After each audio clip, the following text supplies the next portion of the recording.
All right, so this boat was sold as a commercial fishing boat, and I've never really dealt with that before. Jacob told me when I bought it from him, he said that it's a commercial boat. I asked him what, and he said basically what it is, boat manufacturers will sell like a regular John boat, and I believe the thing that they don't do is add foam to it. Now, if it's anything else, I'm not sure, but this, usually John boats will have foam in the seats, a regular John boat like this, and some of the newer boats behind the back seat will have 2 extra little blocked in areas for extra foam, and this boat has no foam whatsoever. And if there's any other differences between a regular recreational John boat and a commercial boat, let me know, drop it in the comments, but that's all I could really find. I didn't do much research on it, but I did find that the Coast Guard's really cracking down on the sales of these recreational boats, and supposedly it looks to me from what I read that it's not supposed to have a whole identification number on a commercial boat. This one has it, and Jacob did tell me there was a recall on this boat, and I think you have to take it to Well Built and they'll add some foam to it, or perhaps maybe take the whole identification number off. I'm not sure, but I'm not worried about it. I'm adding foam to the boat. Adding foam to a boat is kind of like a dual purpose thing. Obviously it's going to aid your boat having flotation in it. Now, adding foam to your boat is not going to make your boat sit up higher in the water. A lot of people think that, well, I add all this weight to it, I'll put some foam in, it won't sit as low in the water. It's not really going to do that. What adding foam to a boat does is if you spring a leak, if you got enough foam, it's going to keep your boat from sinking to the bottom. That's what foam is really for. And the second purpose of it is, so the bottom of your boat has the flat part, and then of course it bumps up for the braces. So if you was to put just something flat across it, it'll have all that void in between the braces. If you step on it, it'll have some give. Well, if you fill that whole space with foam, when you step on it, it'll have something more solid, so it'll be less give. And I just kind of wanted to go over that in case anybody was wondering. It's real easy. I mean, you don't have to glue it in, you just put it in there. All you gotta do is measure the height of your brace. Like I said in the previous video, these braces are 2.5 inches, which is ungodly big. The last boat I did was just 1 inch. So you just measure that and figure out what you need. They sell them foam boards at your local hardware stores and a 4x8 sheet, and it comes in all different sizes. I've seen it as big as 2 inch. I got 2 inch for this, and then I was able to get a 1/2 inch sheet too. So that should put me right there level with them braces. So I'll be able to do that, and then when I lay that aluminum floor in, it'll almost be completely flat and won't have so much give to it. All right, let's foam this boat. This stuff's super easy to cut. All you gotta do is measure the width and the length of the rectangle that you're gonna put in, and then just measure it out on your foam board. All you need is a Sharpie, a tape, and then you just cut it out with one of these retractable box cutters. Just push it all the way out. Like for this 2.5 inch foam, that's gonna be enough to cut it. So that's it, let's get to work.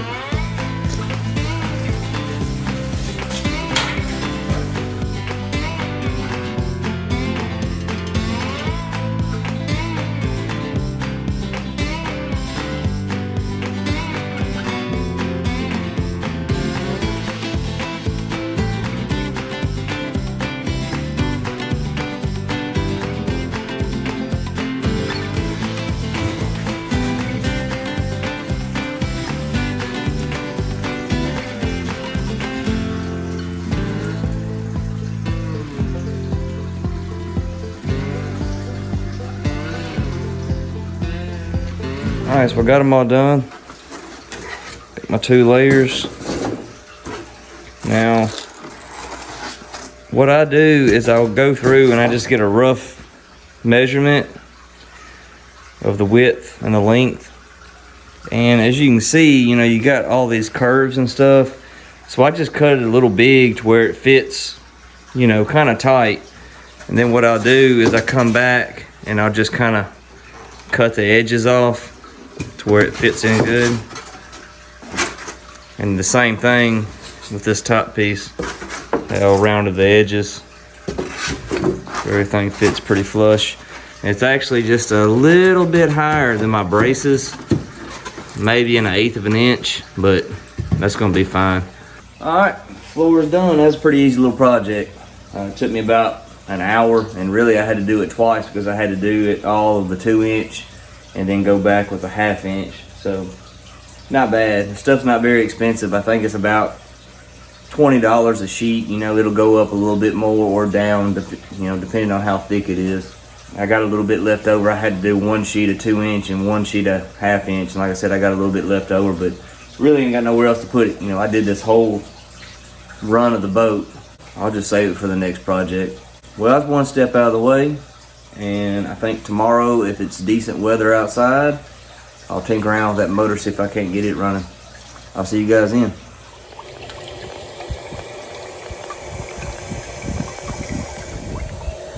All right, it's sunny and like 12 degrees outside today. Real great weather to start the month off. It's April 1st. Fill my little bucket up with water and go ahead and pop the hood off and see if it's easy to drain the bowl. If it is, I'm gonna go ahead and drain the bowl because I think, well, I know that last time I tried to crank this thing, the gas was full of water. So empty the bowl out maybe and see if I can't get this thing fired up.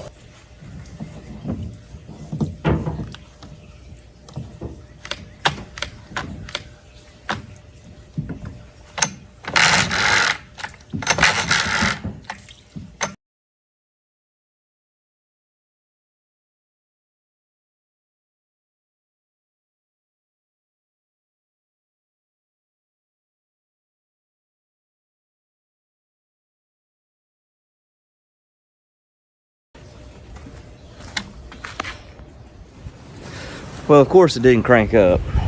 Went ahead and pulled the carb and it looked disgusting. I'm taking it apart. It's still apart right now. And I just used some carb cleaner and a paper towel and actually a wire brush and just kind of trying to get some of this gunk out. Everything looks pretty clear. And pull the jet, make sure it's clean, and hopefully put it all back together. It wasn't too bad taking this carb off. There's just a couple bolts holding the carburetor on, of course the fuel line, and it's got a little vacuum tube on the back. And that, you know, it's pretty simple to get off. So hopefully it all goes back together and it'll fire up. I hope. I hate messing with carburetors. There's too many little parts you can lose. Okay, so got the car back on. It's a lot harder getting back on than it was getting off. But I went ahead and cleaned out everything on it. Went ahead and took the fuel filter off, cleaned it out. It had some crap in it. Really needs a new fuel filter, but I ain't got one right now, so it'll have to work. Cleaned it out real good. Hopefully this thing's ready to fire up. Wish me luck.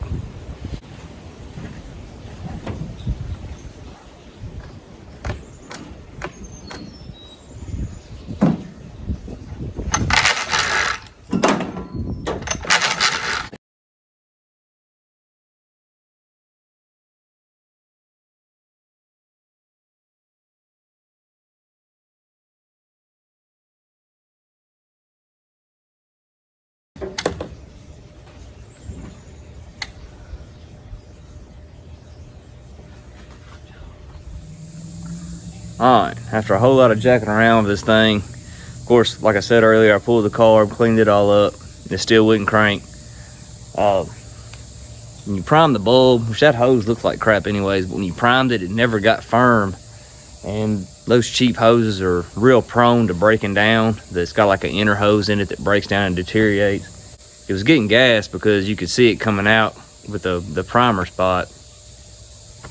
But I went ahead and went to Walmart and got a new fuel line. And I also went ahead and picked up some starting fluid. I came home, put the new fuel line on, and of course primed it up. Pull, nothing. Just not even trying to catch. Put a little starting fluid in it and it tried to catch. And it did that for about maybe 6 or 7 tries and it finally caught, and seems to be running pretty good right now, except for it's not pumping any water. It's got water coming out at a weird spot, so I'm gonna have to pull the lower units. Jacob said that his brother put a new impeller in it, so I'm wondering if they got something off or something. But anyways, it's finally running.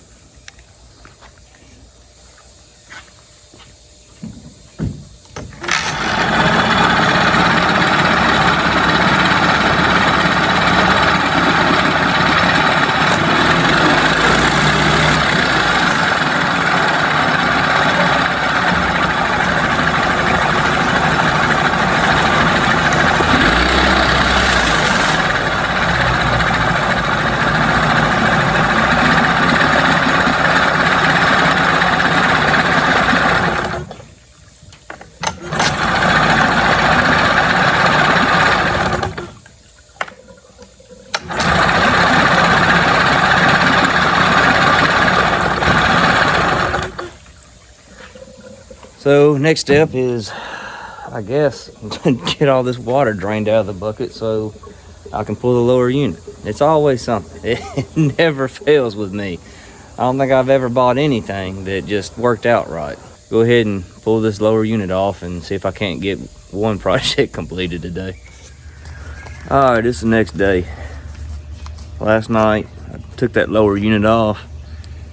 Everything looked fine on it. The impeller looked good. I got it put back on, and I was working in the dark with a headlamp, and I got something off on the freaking linkage. So once I got it all back together, it wouldn't crank back up. I got it to actually start, but it was started in forward instead of neutral. So this morning I'm gonna try to take it back off and get everything lined up like it's supposed to be. So hoping it'll be a little bit easier to do in the daylight than it was last night. It's cold as crap this morning. There's actually a frost, pretty heavy frost last night. So I'm out here freezing. I guess we'll have to deal with it. Get to work, see if we can't get this thing fixed.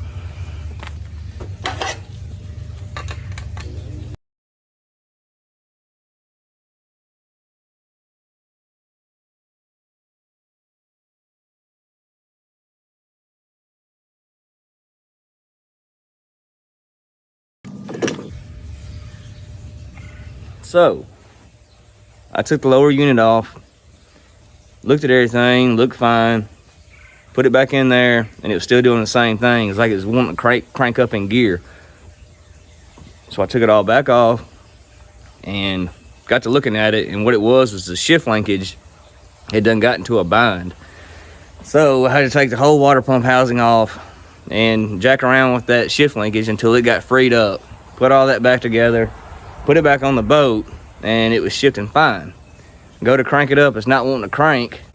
With starting fluid, it would crank, but it was revving way too high. So I got to looking around, and this motor, instead of having a choke, it has like a prime pull tab. Well, you pull it, and then it gives it gas, but it also advances the timing. It's got another linkage that advances the timing. And I got to looking at it, and that is like a two-piece thing. It snaps into a little housing that bolts to the carburetor, and one side had came out. So it was advancing the timing the whole time. So I got it snapped back into place. And as far as the water pump, when I was filling the bucket back up with water, I went ahead and checked the little pisser hose.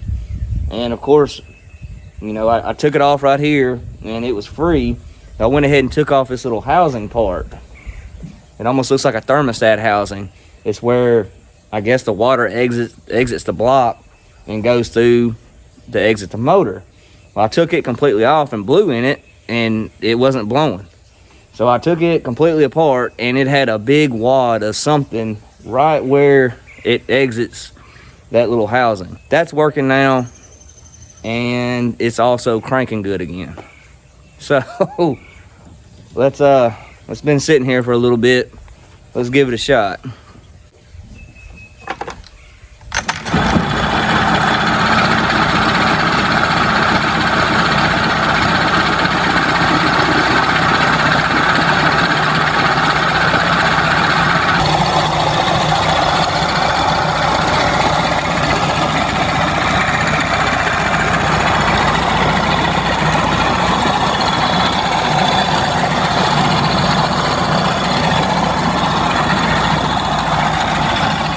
All right, so it's running good.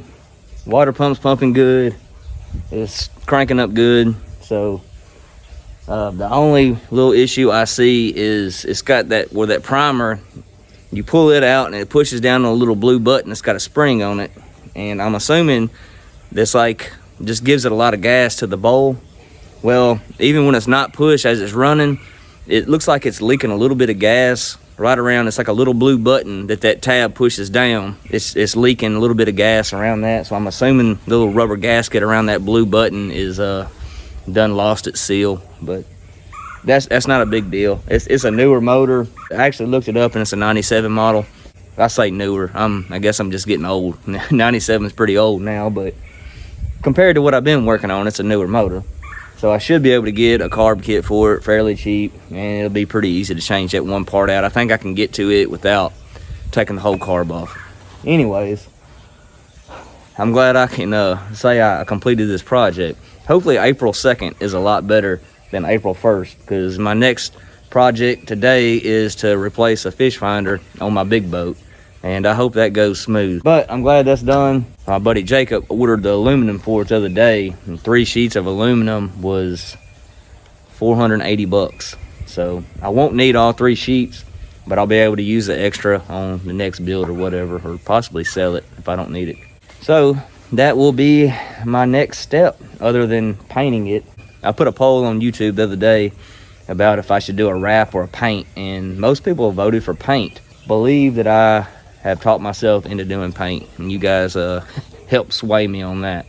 I really thought a bunch of people would say to do a wrap, so I'm glad everybody was, or the majority was in favor for just painting it.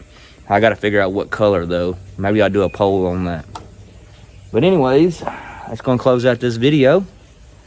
And the next one, I think Jacob said he'll pick the aluminum up Monday. The next video will either be me getting it ready, you know, doing the floor, or maybe I'll go ahead and start sanding it if I get time this weekend. But I appreciate you guys watching. I'll see you on the next one.